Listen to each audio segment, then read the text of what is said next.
Do we have to stand for the pledge? All right, let's stand for the pledge. Skip a moment of time. I pledge allegiance to the flag of the United States of America and to the republic for which it stands, one nation, under God, indivisible, with liberty and justice for all. Thank you. Okay.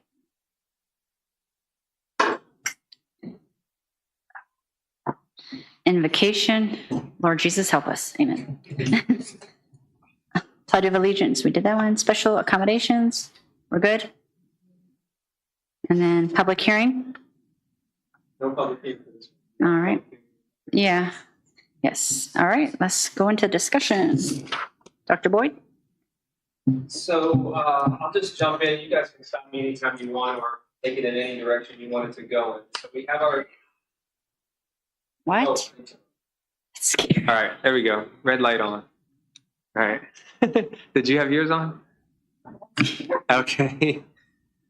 All right. So at our last school board meeting, I provided the projected revenue and funding request for fiscal year 27. This evening we had our public hearing and had one one public comment. And our responsibility, our next school board meeting, is to approve the budget as presented before we turn it over to the county for review. So tonight is really the opportunity we have with as much data as we have. We're still absent of some data that we need, like our healthcare renewal amount. And so what I'll do is just kind of talk through some of the things that have developed since then. And if you guys have any questions, comments, concerns, I can certainly attempt to address them. I can tell you on the front end, Mrs. Brody has been amazing in providing data and information for me in this process, and she is a wealth of information for King George County Schools now. So I can only hope promising things for the future as we learn each other and learn King George County Schools together in terms of finance. So that's been wonderful, wonderful. Yeah. She did provide for us. I'll start with this list of notes that I think is very informative. That's the sheet that's in kind of a portrait orientation.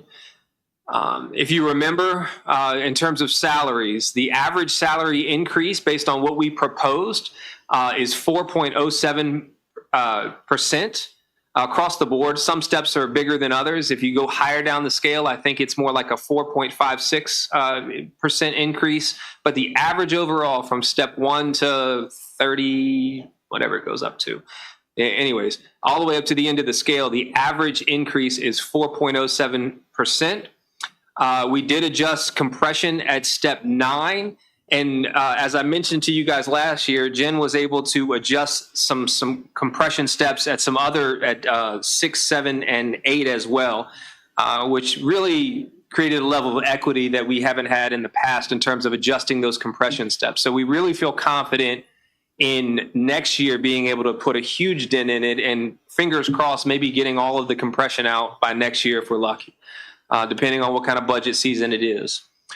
Moving down, health insurance right now, the current employer contribution, so the amount that we pay for health insurance this year is $5 million overall for the entire school division. As you know, Heath came and presented to us, and he is conservatively predicting an 18% increase. One of the biggest decisions that we have to make this evening, and really unfortunately we kind of have to do it in the absence of data, but I think the variables are somewhat manageable in terms of what we have to consider. Heath told us to, conservatively expect an 18% salary or 18% healthcare increase. How that breaks down is the school board pays all the increase. It would be an additional $1.3 million to the school division. So the healthcare increase, if the school board decides to pick it all up, if it stays at 18%, it's $1.3 million. If we share the cost of the 18% increase, the increase to the school division is $1 million, and then we spread the additional $300,000 across all employees. On that note, I'll just go to this right now. This next page I handed you. This was the paper we used last year to make this decision, because where we were wrestling with last year is, what difference does this make for the average employee when we're talking about our healthcare increase? So I gave you two examples. If you first take a look at the top dark blue box, what you see there is a teacher that's on step 14 on the current pay scale. Their gross income is $5,068.83. Everyone follow me? Okay. Their current premium cost, now this is for a single. So to pay for healthcare for them right now in this year on a single plan, $115.65 comes out of their paycheck. So you take the gross income, subtract the premium, and their paycheck comes home at $4,953.18, and they have a single plan for healthcare. Follow me? Okay, so the next two, the yellow boxes, are the two possibilities, the two examples. The first example is the school board covering the entire 18% cost. So with our new 4% salary increase, that teacher moves from step 14 to step 15, and their new gross take home is $5,300.08. If the school board picks up the entire cost of healthcare, their premium stays the same at $115.65. So their total take home, subtract their healthcare, is $5,184.43. And their raise from this year to next, healthcare included, they get $231.25 more in their paycheck next year than they do this year. Okay? The next example is if the school board decides to share the cost with the employee. Again, their take home is $5,300.08. Their health care goes up to $136.47, which makes their total take home $5,163.61. And their total raise this year over last is $210.43. So what that means for that employee is the difference of about $21 in terms of take home. Now, that difference is for a single plan. If you take a look, and Jen did a great job of creating a table in the slide that talked about healthcare. I think it was slide 6 in our presentation, maybe. No, I'm sorry. It was not slide 6. It was a little further. Yes, I'm sorry. Sorry. I would love to see this like at a lower step where they're filling in a little bit. I don't want to say a little bit, but they're making less money, I guess. And at a family plan as well. But Yeah. It's okay if not today, but that would be nice. No, to we see. can see it right now. Yeah. And then the right? other. Because don't we have it in that table? So let's see if we Well, can pull that table up real quick. And before you go, because I'm trying to understand this table. It looked simple at first, but so this bottom total raise month, that's at the top number right here, the very first monthly gross. Is that included in the monthly gross? Show me what you're talking about. So right there for the middle one, the yellow, you see where monthly gross 5,300, Yes. and at the very bottom, total raise, but the total gross raise, is that not 231.25 included in that 5,300? Yes. Okay. Yeah. So the best way to look at that, if you look at the dark blue above, that teacher, that same teacher we're talking about this year takes home gross $5,068. Yeah. You see that? I understand. That one's easier, but this one messed me up a little bit because the raise is at the bottom when it's already included at the top. It's in that top number. Okay. Yeah. That's all. Thank you. Yeah. Yeah. Board, I had a question. I've only been on the school board, 3 or 4 years, but I don't know. Historically, has the premiums always increased by this much, this percentage, or is this something more recent? Just It's usually from what, I mean, they range. I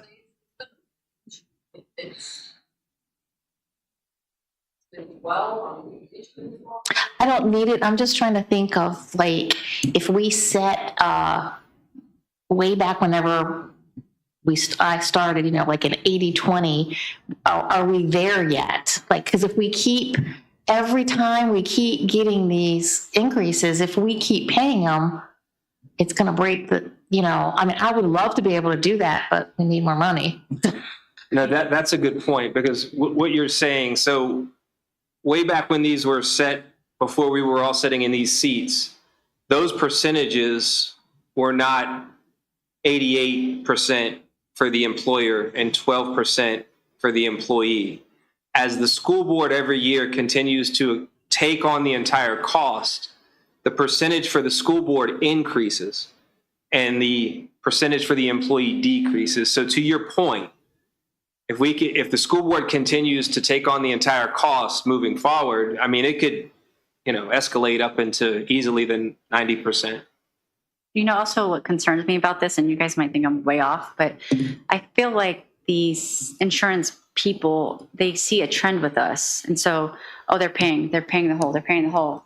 And now we're going to increase it. So they'll still accept it because they're just going to make the teachers catch this. And then next year it's going to go up again and we'll pay the whole thing again.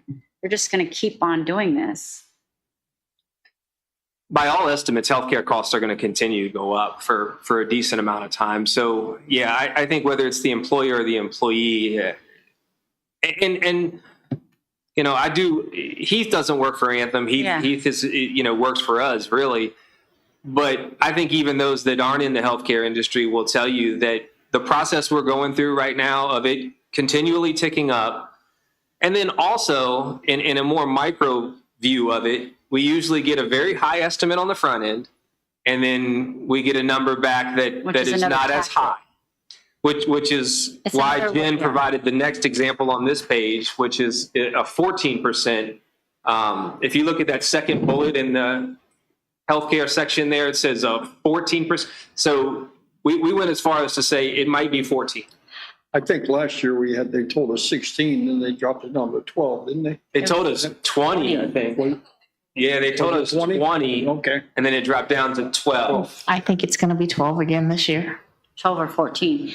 I would suggest that we do consider looking, because we've been saying this for the past 3 years since I've been on the board, that we want to start looking at another opportunity for healthcare, or just pay attention. You mean in Because terms I don't of, know if we have any other, do we have any other people offering us, but we're not looking either. he's looking. I mean, I'll tell you right now, from what he's been able to assess, number one, his first strong point to us right now is that we don't look right now like a very desirable group to adopt. Does that make sense? Yeah. Maybe, but he represents only a handful of insurance companies. No. He can go out. He can work with any insurance company. But does he? I don't. I mean, he doesn't work. Doesn't work for a healthcare company. He can go solicit a request from anyone, as far as I know. Now, there's only certain healthcare companies that work with schools and take on schools. Yeah. So I hate to take money, like we're going to give you a raise, but you're going to pay more for insurance. But these numbers look good. The difference is $21, but the more, if it's a family, it's more, whatever. And $21 might be a lot to, a single teacher. It'll be like triple for the family. It's probably going to be close to $70. So Actually, I think it was close to 100, wasn't it? Yeah. Yeah. I'm torn because I want to do this, but at the same time, it's going to, we're going to have to give up something else one of these times, one of these years, because we continue to pay it.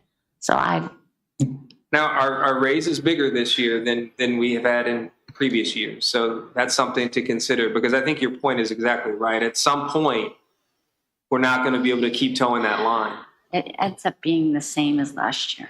So when we are looking at the steps and the salaries for neighboring counties, that doesn't tell us what other counties are paying towards their health insurance. So if the numbers that we're looking at, are they competitive with the other counties, or does that put us at any bit of an edge? I think I think it gives us an edge, and I think we're very competitive in terms of what I've seen in our surrounding counties in terms of healthcare plans and also what we pay in terms of the premium. I think we do pretty well in that venue. But you're right, it's not easily seen when you're talking about, when you're just looking at salaries, you know? Just straight up salary numbers, it looks like King George is lower than, we'll say Stafford, because they're the highest overall. But then does Stafford make their employee pay more of their health insurance? So is more of their monthly gross pay being taken out by that, whereas they wouldn't get as much of a gouge here.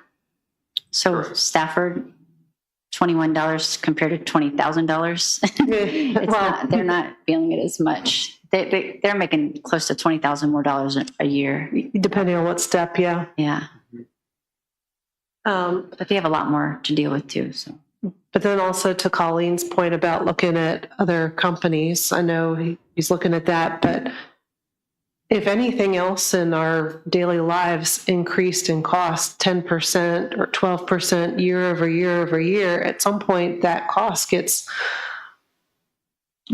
unsustainable, that kind of growth.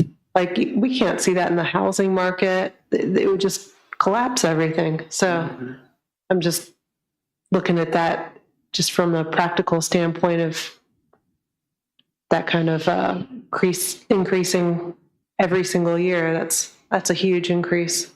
It is. So I think an important decision that we have to make tonight is what our approach is. And unfortunately, we kind of have to do it in the absence of data.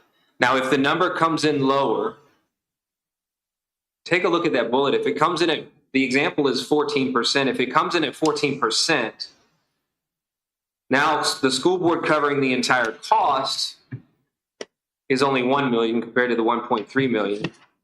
And then if we share the cost with the employer, now the school division is paying $850,000, right? Versus the original $1.3 million. No idea when these numbers are going to come in. We were told January 31st, and I both Beth and I reached out to Keith today, and he said across the Commonwealth right now, no one's getting their renewals back yet. I mean, I don't know if I can't even say this, but if we largely agree on everything else in this budget, and this is the last thing, and we get the final numbers, can we get together and talk about it? I mean, instead of deciding tonight, or is that too much? I feel like we're all on the same page. We're all kind of talking the same, but, and I know Carrie's, her question is going to be what it was last year was, are we looking at other, I'm not saying that we need to switch insurance companies, but maybe they need to look a little harder how we can lower, I know they are, because Keith said something on programs that we can offer. But that wellness program it didn't sound like that we can utilize that as well as like other bigger corporations can, where we can get our staff into like health and wellness programs and it lowers their premium if they're involved in it. Yeah.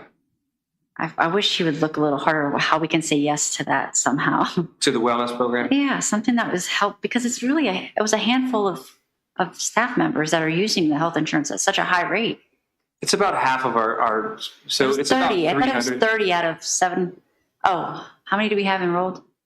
in our healthcare program. So of our 700 employees, it's about half. It's about half. And like 30 of them, wasn't it 30 or 38. that used over 125,000? Yes.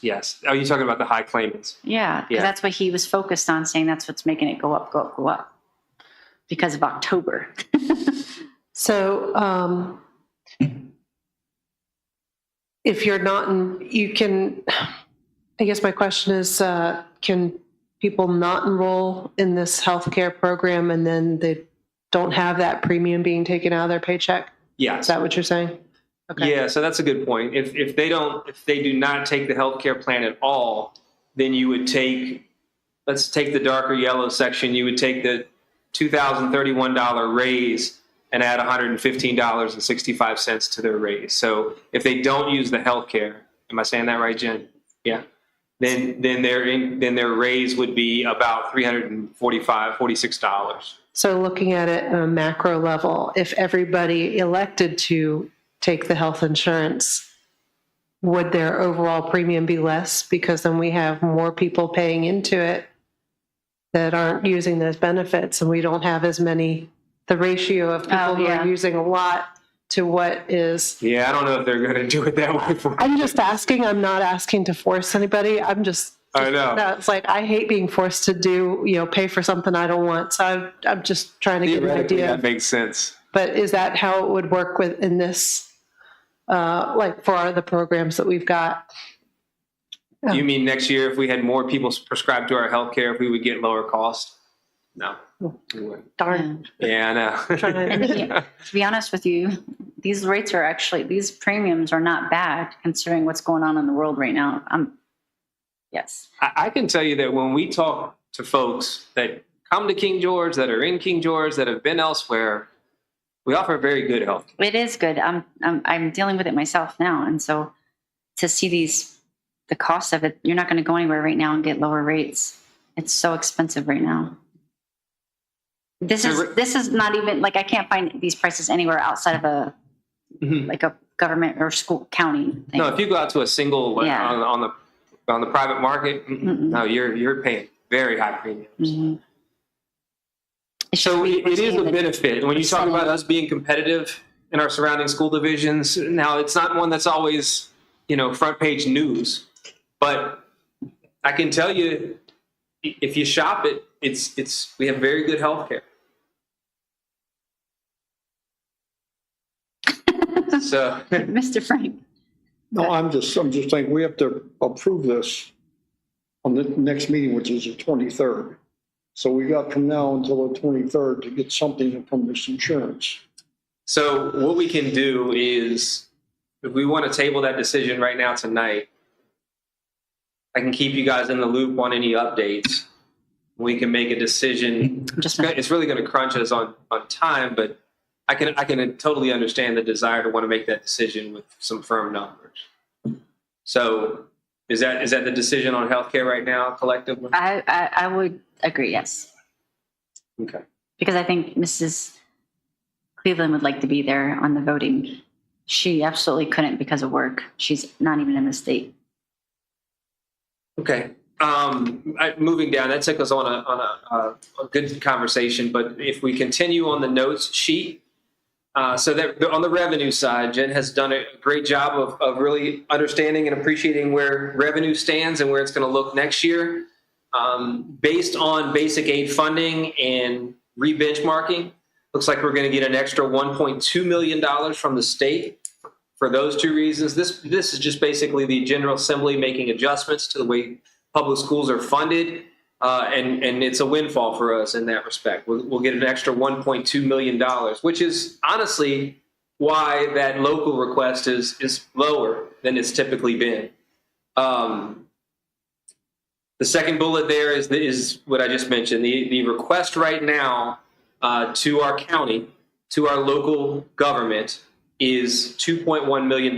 And I've talked to a lot of you guys about what those big ticket items are that contribute to that $2.1 million ask. Obvious, the lion's share of it is compensation. So we're looking at an average about 4.1% salary increase, which I think our staff will appreciate. We've adjusted compression. The second thing that's a big factor there is the question about healthcare. And we'll table that right now. Budget builder is the third big pillar in that budget request. If you remember, we're at about just under 1.5 million. It's about 1.4 in terms of that request. Mm-hmm. Some of those things in there are one-time expenses, which we'll talk about here shortly. Okay. This 2.1 we're asking back from the county, sorry. That's pretty much what we didn't spend for last year. Is that what we're asking back? No, that's a request for additional funding in this budget year. So what that basically is one-time expenses, but also continuing costs like salaries and things of that nature that we would need $2.1 million additional from our local government right now as this budget sits. Yeah, I understand that. I was asked like last year, remember when we didn't have money we spent? And so we asked permission to get that back. That's the fund balance. Okay, thank so you. I'll talk about that next. Thank you. So I'll stop right there for a second and answer any questions about the $2.1 million request to the county. So again, when we make this budget whole and when we sign off on it, what we're going to deliver to the county is a request for additional funds in the amount of 2.1 additional local dollars. Remember, right now, there's some variability in that number. And quite frankly, knock on wood, the variability is in our favor.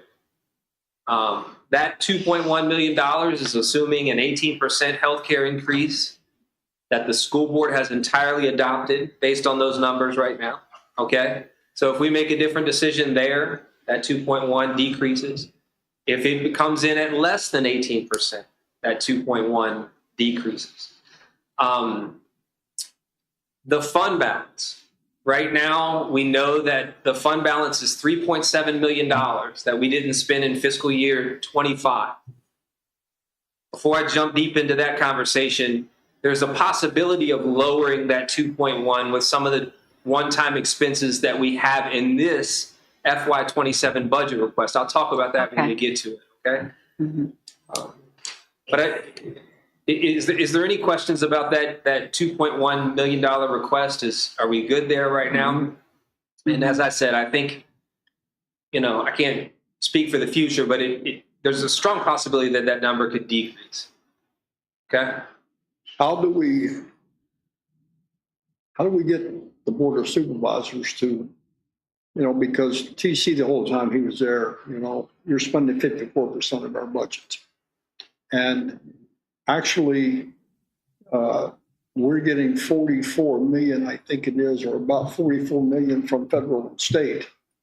And the county's only putting in the other to make up the 72 million that we need, which is about 39? Yes, 38, yeah. 38%. Which is right around the local composite index. Yeah, but it's not 54% of the budget. It's only 38% of the budget. And, So But the thank you. fuzzy math there, and Yeah. TC's not there anymore. But then you talk to the board, you kind of Yeah, explain and that. I think for the most part, they understand it now. So the math there was that, the county would take in our federal and state funds, consider it revenue, Theirs. and then say that we wanted 54% of their total revenue based on the fact that they also had the state money and federal money earmarked on schools. So it's not 54%, right? So if you really, as you just pointed out, if you take out the federal and state funds that are automatically contributed to the school division, and take a look at the amount of money that the locality provides to King George County schools, it's about 38, 39%, depending on the budget request, which is, I think, right around our local composite index. And really, most school divisions across the country, across the Commonwealth, Pay more. pay more than the local composite index. And we had those numbers at one time. So I can tell you that our local composite index is about 36%. We're at about 39. That's well within what is paid across the Commonwealth. And right now, that number has a strong possibility of going down. So, any other questions about the total number? I do want to talk a little bit about the fund balance and where that sits right now, because that contributes back to this conversation. So in our 2x2, Mr. Frank, Ms. Scott, Sully, and Kathy Bender were all present. And we had a very good conversation about fund balance. Right now, the fund balance, the money that we did not spend in FY25 was about $3.7 million. And as I explained to our Board of Supervisors members that night, when we present a budget estimate on the front end, similar to this budget, it's an estimate of predicted costs. There's a lot of variability in those costs. I do believe with Jen here, she's going to tighten up some of that variability as much as she possibly can, but nevertheless, you can't perfectly do it. There's going to be variation in salaries. There's going to be variation in where we hire a teacher on a scale, variation in who chooses our healthcare and who doesn't take our healthcare, variation in the amount of diesel fuel that we use every year. There's so many areas where that number varies. So as a result, in terms of fund balance, It was a good year last year. It was a $3.7 million savings. So following that conversation with our Board of Supervisors members, I thought they were very appreciative of the conversation and the approach that we've taken in requesting the fund balance back from them. Upon leaving that meeting, the request was, and again, this is just two Board of Supervisors members, was to prioritize a list of one-time expenses that we could use for this year's $3.7 million fund balance.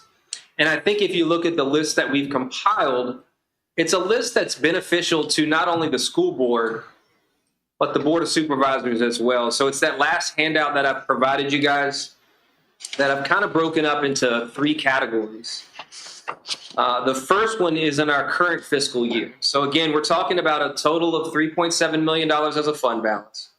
In this fiscal year, we've included 4 things that we would like the Board of Supervisors to consider. Number one is the local share of the state bonus. So currently, right now in Governor Youngkin's budget, now that may change, he has provided in this year, Governor Youngkin, similar to, you remember last year, it was a similar situation where in his budget, he provided a bonus. This year, and it may change, he's provided in FY26 a bonus with a local match requirement. That was the bonus last year. As it's written in the current governor's budget, it's 2% of their base salary. Okay, so every employee, it's 2% of their base salary. That may change, it may not change, but as I'm sitting here talking to you today, if that makes its way all the way through, the 2%, or excuse me, the local match that we would have to come up with, and again, I think a lot of school divisions are going to struggle with this, but it's a great use of our fund balance. Yeah, so $448,000 would be the local requirement for the 2% match, for the match on the 2% bonus in Governor Youngkin's budget. Does that make sense? Yeah, I just did it at 52,000 and it was $1,200 or $1,120. That's at the lowest. Right. So now that might change, it might not. But as I'm sitting here this evening telling you that the budget we're working off of right now, Because didn't we split it last year? last year was just a base. You worked with it last year. Last year, what they did was they knew that school divisions could not come up with the match. So they waived the match, and then they said, you can take that pot of money, which they've just given you for SOQ funded employees, Yes. and spread it out between all your employees. Yes, okay. And that This was the year, 700. Yeah. what they've said is 2%, but then they've given school divisions an out and said, if you have completed an equitable action of 2% over the last 2 years. So instead of 3%, which was the minimum requirement, if you did a total of 8 over the 2 years instead of 6, then you can qualify for that budget money. And that says to me that then it's unrestricted and you can use it how you wish. But if you didn't do that, If you didn't do you that, have to have a match. yes. And so we're a wait and see right now. But in terms of the fund balance, it would be a good use of it. So are we expecting a state bonus as well, or is it just at the, okay. Well, then yeah. Go ahead. Yeah, it's a larger state bonus, and the 448,000 is the local match required to receive the state bonus. Okay.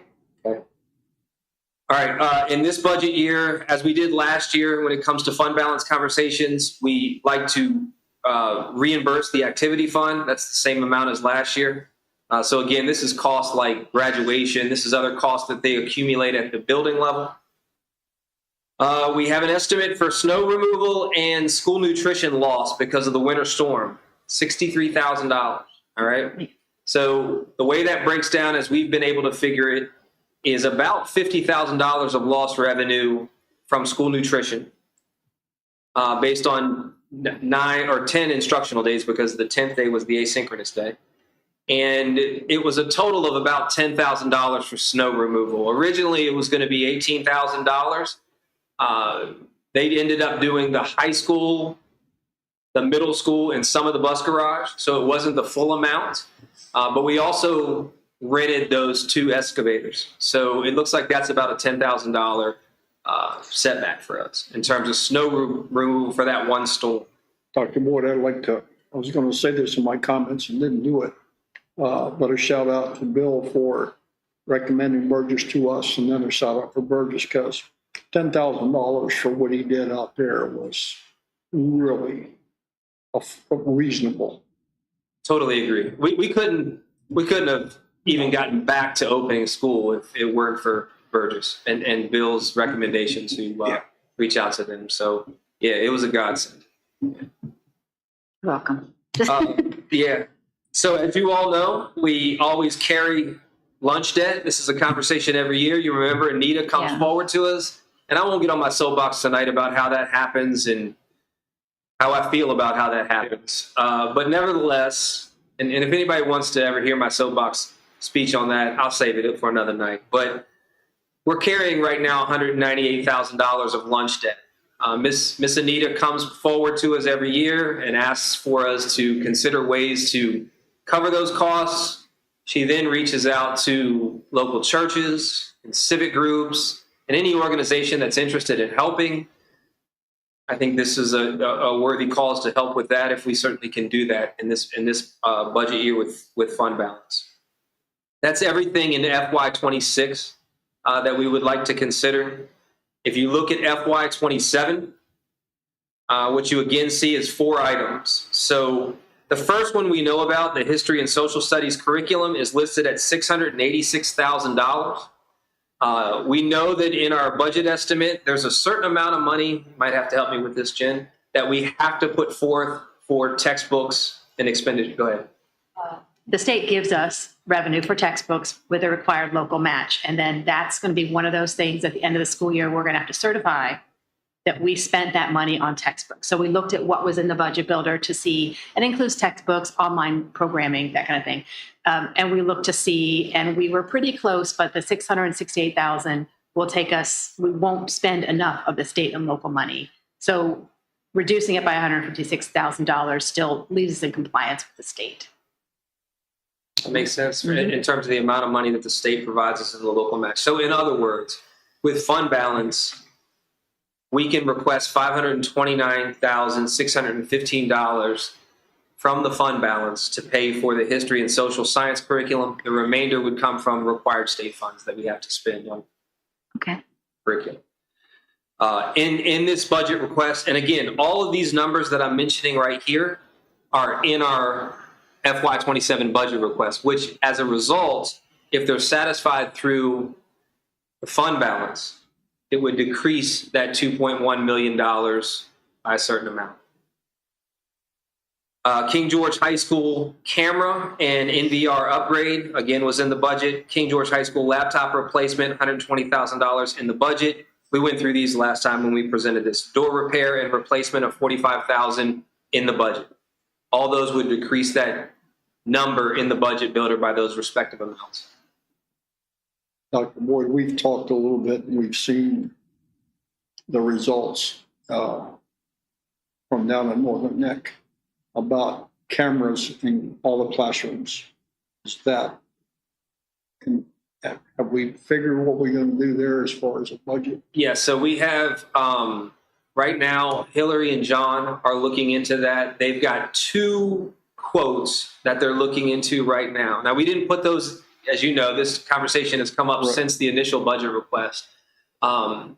So I would be interested in where you guys stand on how we want to consider that moving forward. The 2 requests right now, one is from Audio Enhancement, which is a new company. Those cameras have more, a better ability for instructional purposes. So not just like security in a classroom, but the ability to provide playback, to provide audio resources, those type of things. That looks like it's going to be somewhere in the ballpark of $500,000 to $700,000 to cover. I think the estimate was about 93 classrooms at the high school. The number from our current vendor In terms of cameras, I think it's APV. I might have that wrong, but I think that's who we currently use for cameras.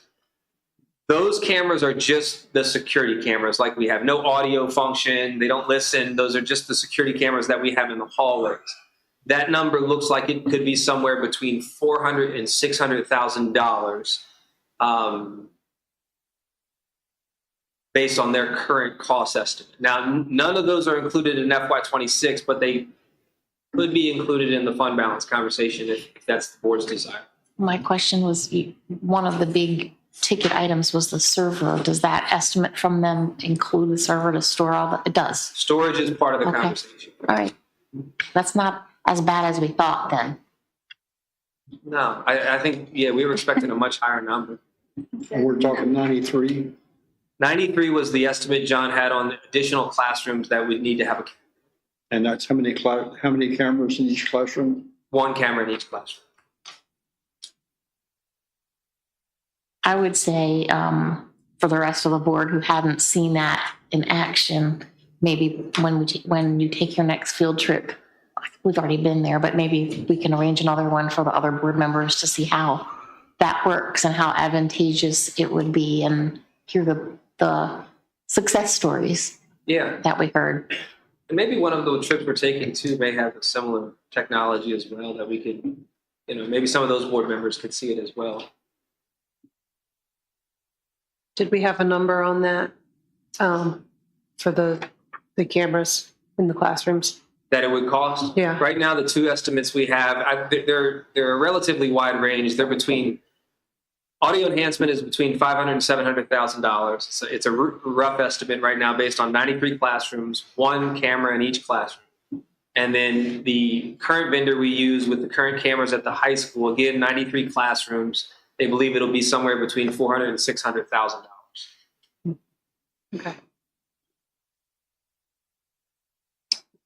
Dr. Boyd, I'm back at the top, but this activity fund reimbursement, what is that again?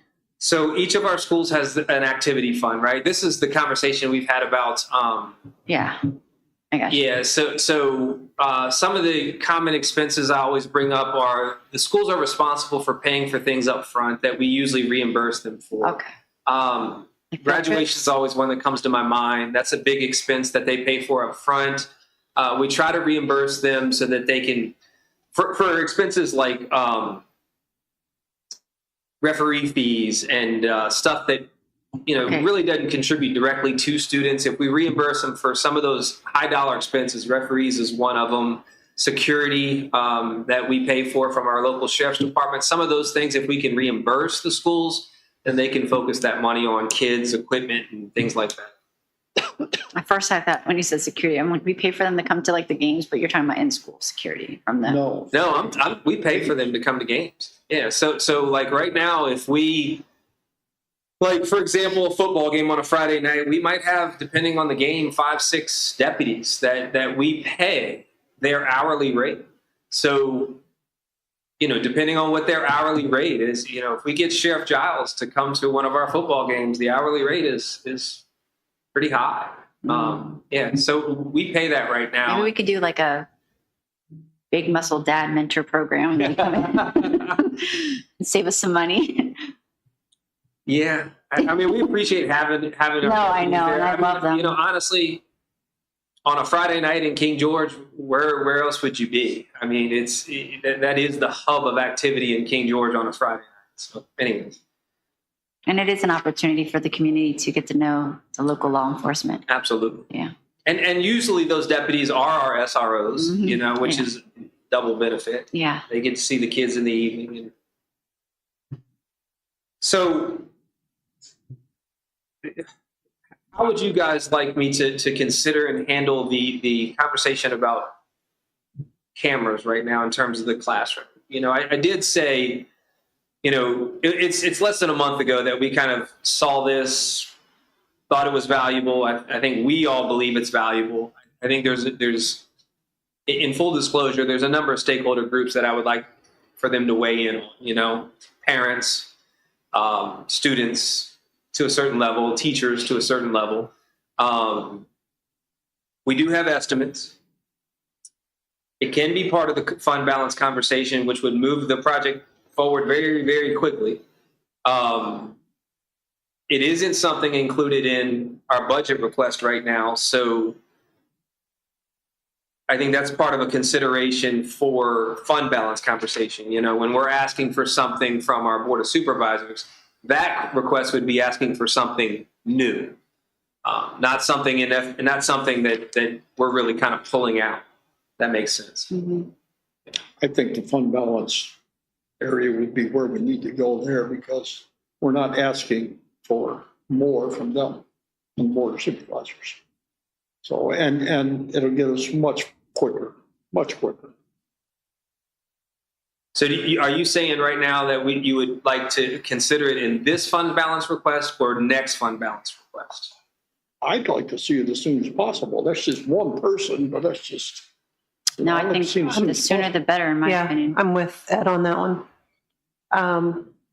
I'm kind of the two estimates you gave us, it sounded like the one with the audio gives you more for the amount of money you're spending. So even though that's the higher one, also it sounded like it's possible to, if a student misses a class day, they could watch the video. I think that's a possibility. I don't want to go out on a limb and promise So things I have don't know, access. but Okay. it's certainly a possibility. I think the audio enhancement company is one that's more geared towards the instructional value of what they provide in the classroom. The other estimate we have is a security company that provides security cameras. Audio enhancement does stuff like they have the lapel mics, and then also the students that are hard of hearing, they have the thing they wear around their neck so that they can hear the teacher better. They have classroom audio systems that are set up similar to in here. They're a more instructionally geared.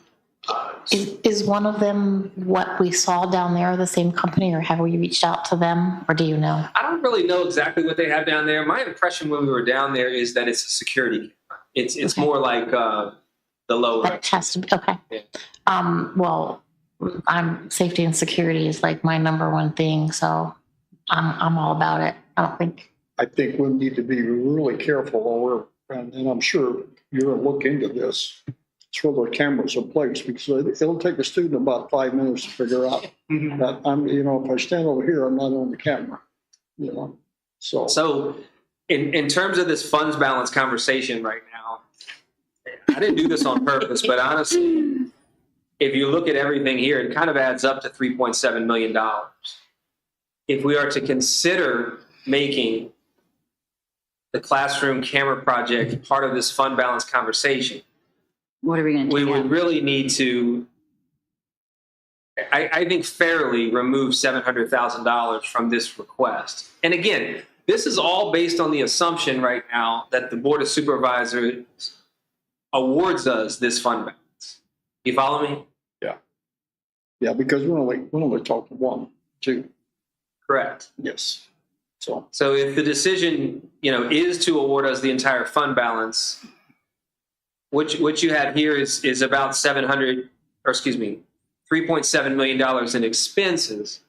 I really haven't covered that last section yet. That last section is our CIP projects that are listed as urgent. So, every year we do a CIP request. There's 3 categories for CIP projects. Urgent means we need them done now. Necessary means we're going to need them done within 1 to 2 years.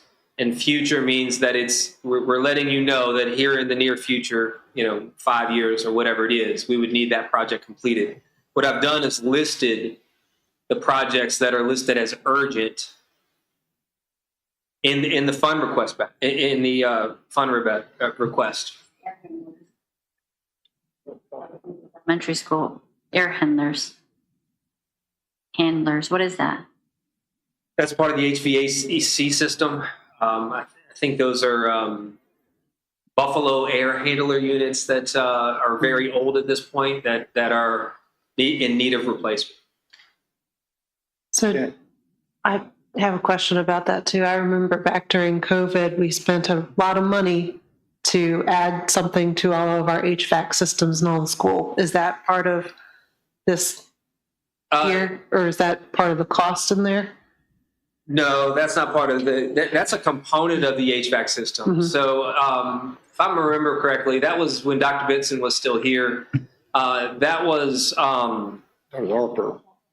VAV boxes or something. It had to do with the variable air control that was, you're going to have to pardon me, I don't know this very well, but it was it was a louver system within the current HVAC system that allowed for air control within each classroom or each part of the building. Those were updated with COVID money. That last little bit of ESSER money, I think is what it was. And that was when, honestly, it was right around when Dr. Benson was leaving. But these air handler units, I think they've been around since the 90s, these Buffalo air handler units in King George Elementary School. I will say that these projects, these capital improvement projects, we reach out every year in the CIP process. Every county in the division does. And they request these projects. They're not always satisfied. And they're not always a part of the conversation for the fund balance. So if we don't include something in the fund balance, it still goes through the CIP process. It can still be approved by the Board of Supervisors.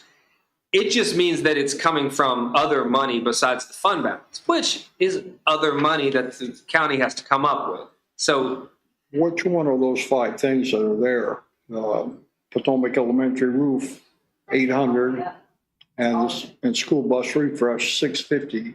Which one of those can we put into the capital gains instead of putting it out of the fund balance? I mean, we put both of them there, but which one would you recommend that we do? through the CIP, I mean, so that we have the 600 or 600,000 for the cameras, which one? The one for 800,000 or the one for 650,000? so if we were to omit one, Yes. then there's a likelihood that it won't be satisfied. There's a likelihood that it won't be purchased. So for example, like if I were to tell you right now that, just for sake of argument, let's omit the school bus refresh, right? Then now that strictly goes through the Board of Supervisors. They know what they've funded. And potentially they decide this year they're going to pass on the school bus refresh, which means we don't purchase whatever this covers. I think it's something like 3 buses this year and retire three older buses.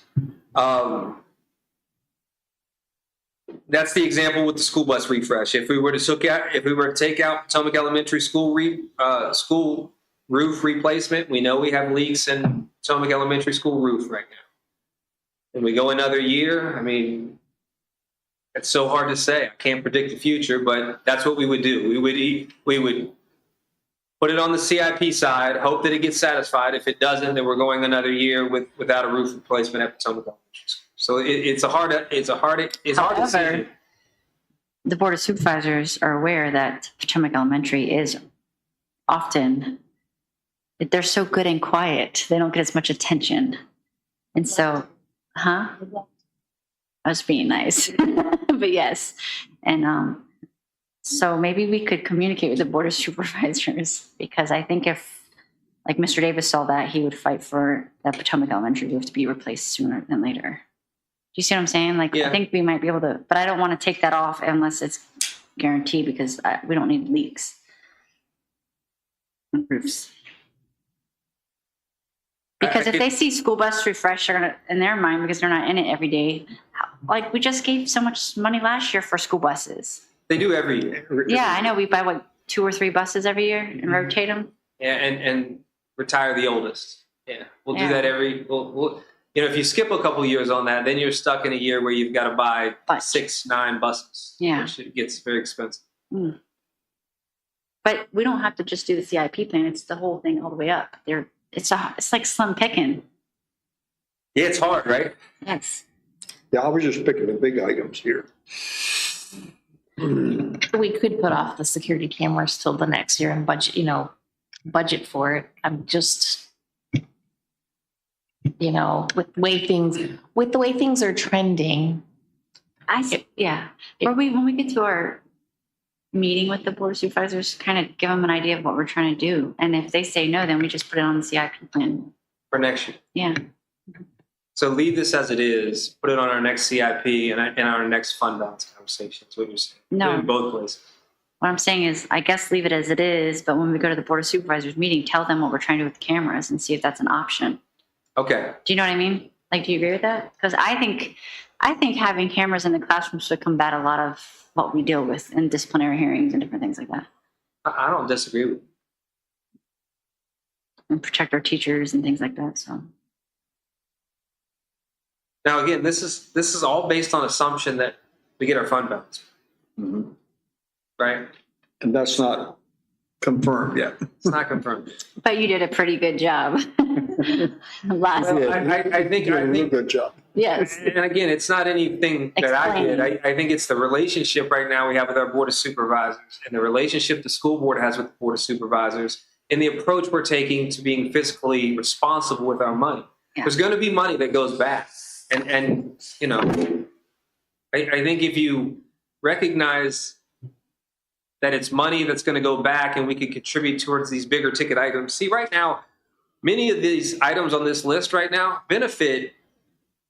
If they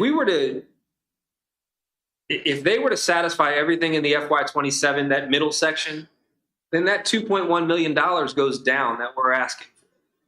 If they were to satisfy everything in the CIP plan, those urgent projects, then that's all money that has been contributed to the school division that now will pay for the CIP projects that the school division needs. So now they can turn their effort to everything else that's needed in the county and use it for CIP projects that the school division isn't asking for.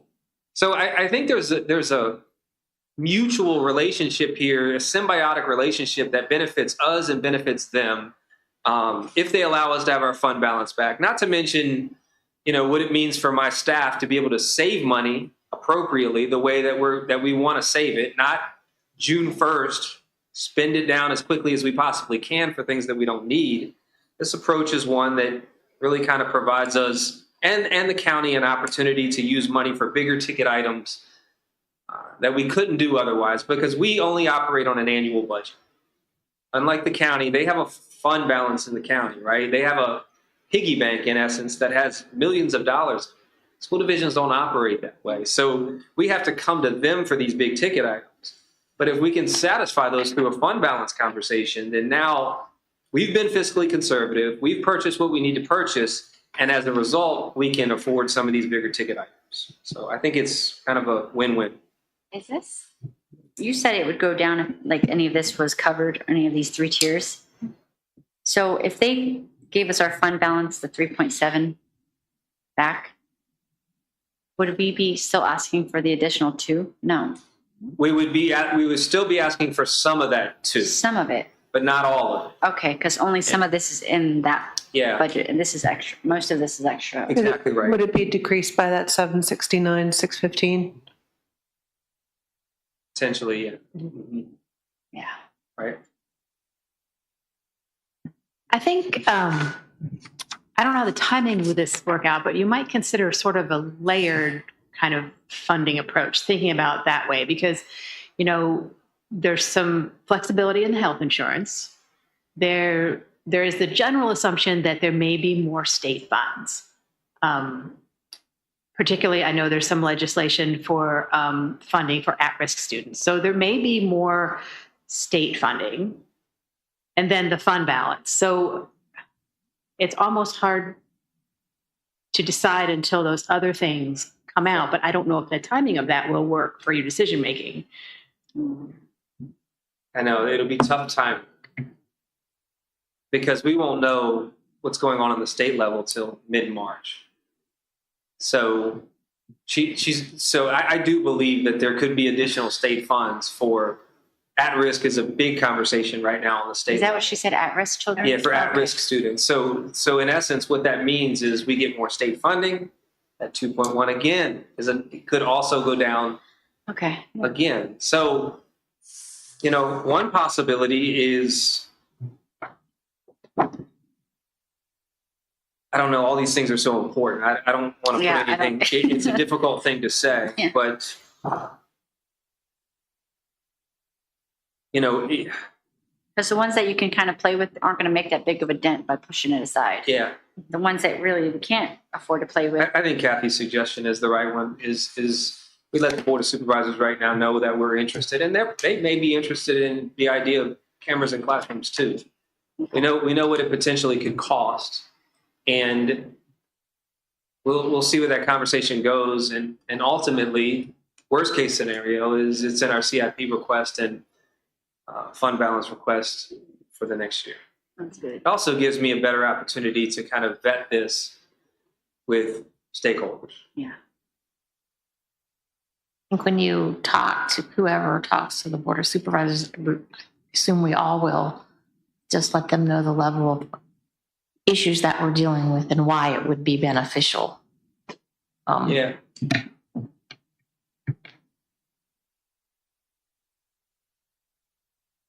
So where we are tonight, we'll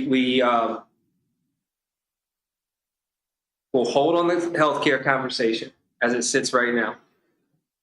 We're going to move forward with this fund balance request I'll reach out to Mr. Smolnick and let him know where we are, and we'll continue to have this conversation in our 2x2s and hope for a motion on the fund balance relatively soon. And From the Board of Supervisors? Board of Supervisors. Okay. Yeah. Say that again? You're saying hope for a motion on the fund balance, that's from the Board of Supervisors? Correct. Correct. And we're waiting on healthcare numbers. As long as everyone's comfortable with the numbers in the budget, then we'll move forward with the 2.1, knowing that that number could potentially decrease based on many of the factors we discussed tonight. Are there any other things you guys want to talk about in terms of budget picture right now? I looked at all of the things that, we usually look at, all the details and everything, and I thought to myself, what are we going to take away? There's nothing, I think we've done a good job of. We've provided a very fair estimate. Yeah. Yeah. Now, we talked about new positions. You said there's no new positions that are going in. So what are you going to do about the math for the high school? What are you going to do? So what we're going to do is through attrition right now, mainly probably. So we'll shift existing resources that we have. We know that our enrollment is decreasing. Right. We know that's going to provide some opportunity for shifting of resources. In fact, I can tell you, Dr. Burns already has a plan for at least one math teacher that I think will satisfy part of that request. We might need additional. We have prioritized the new positions requested. Some of the ones that I've mentioned to you guys that I know we need are math at the high school, English language learner teacher at the middle school, additional special education teacher at Potomac Elementary School. Those that we know are priorities, working with Beth, working with our principals, and as we have attrition, meaning teachers leaving us before we're hiring new teachers, we're going to take a look at, if we have, just for sake of example, if we have a paraprofessional or two paraprofessionals that resign and we don't know that we need another paraprofessional, then we'll consider hiring a math teacher as opposed to paraprofessionals. So that'll all play out in the hiring season, which begins, April, May, June timeframe. But as a result of our enrollment decreasing and our ability to shift resources through those means, we're not requesting any new positions. Okay, and this is something not related to budget really, but it is. We got quite a bit of flack about this math, and we got some more tonight of this math program that's going out. What's going on there? So I'll see if I can get you guys an update. We've had a couple updates. And I'll tell you, with the math curriculum right now, when the state redecides the standards, we are required to purchase a state-approved curriculum. The state-approved curriculums are minimum. There's like, I can't remember the number of math state-approved curriculums, but I think it was something like 4. So we've got one of those 4 right now. We're working with the SABs, and then we're also working with professional development things on our end to see if we can implement this moving forward in a way that's a little more effective for our students, because I hear the same things. I appreciate hearing from the student tonight. So we'll continue to have those conversations at school board level with our math specialists. I'd be interested in knowing what class that student is in. Do you happen to know what grade? The reason I am asking because there's a theme, and I'd just be, if you can find out, I'd be interested in knowing. I can find. I get several emails from her. Oh, yeah. Yes. Okay. Yes. All right. So We have her name written down. Yeah, we can go see her. Public comment. We can look it up. No, I don't think so. We can go see her. Are you talking about today? Yes. She was. Yeah, She did a good job. And the reason she can't come out and do a lot of things is because she does sports all the time. So, Oh, you know, she's totally involved in sports also. But I've gotten several emails from her. she seems very engaged. And Yes, yes. A great kid.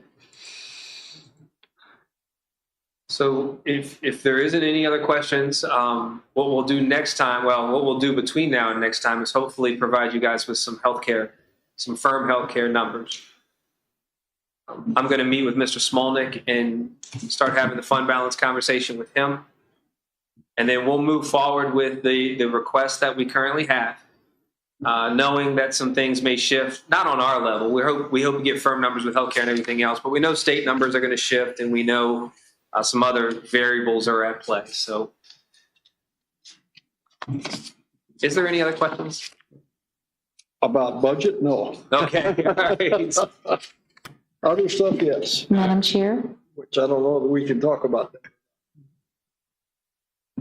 I thought this was just the budget conversation. Huh?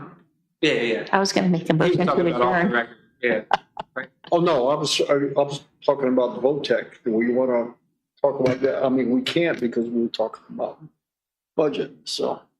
So in relation to the budget, I mean, this is a budget work session, but I mean, Okay. I'm open to, And in relation to, we have a meeting we're going 20th, we're going to Caroline.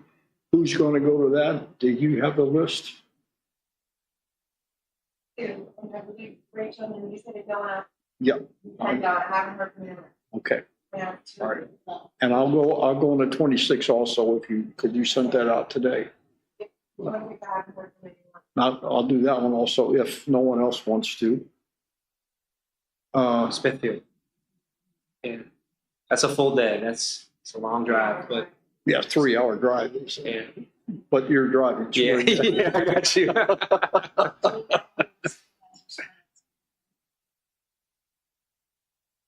Kathy Bender. But we would like to have one. We could. It's, We'll see if Mets wants to go to that. Oh, he can't do that one.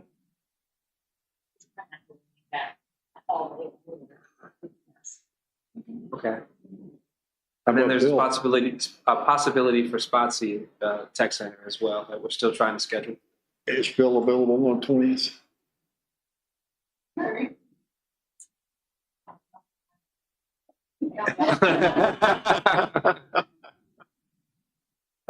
I thought you were the boss.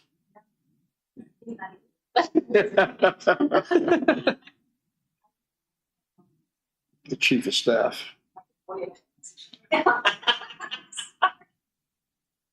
I make a motion to adjourn.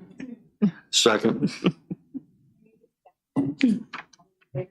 Aye. All right, so we're still looking for